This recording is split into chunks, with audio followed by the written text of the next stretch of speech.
Hi, this is Jaya. In this video, we shall see about the divine right theory of kingship.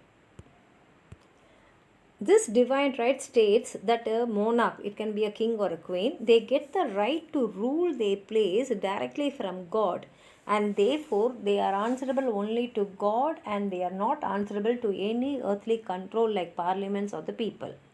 And the core principles are divine origin. That is, power comes from God, not from the consent of the citizens. That is, the citizens have not chosen them as the king or the queen. It is God who has chosen them to be born to a king, and therefore they have become the next king or the queen of that place. And they are not accountable to anyone, so a king cannot be judged or removed by any earthly group such as nobles, popes, or assemblies. And a king will only answer to the God, because only God has the right to punish him. And even if a king acts badly or acts as a tyrant, no one can question him. And he is a person who has absolute obedience. That is, no one should fight back the king or they should not disobey the king. And if a king says something, then they have to obey it, because if they disobey, then it is like disobeying God's will.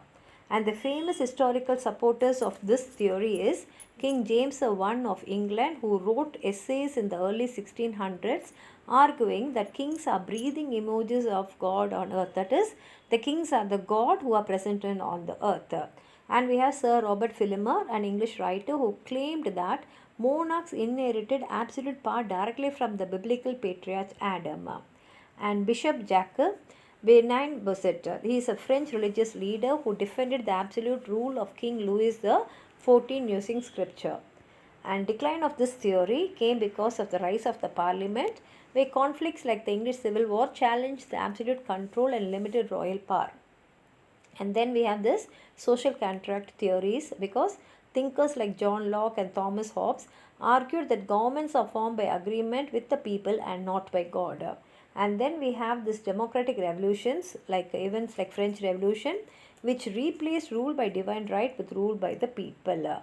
If you have anything more to add on to what I've said, please do write it in the comment box. Like the video, share it with your friends. If you have not subscribed my channel, please subscribe and support. Thank you.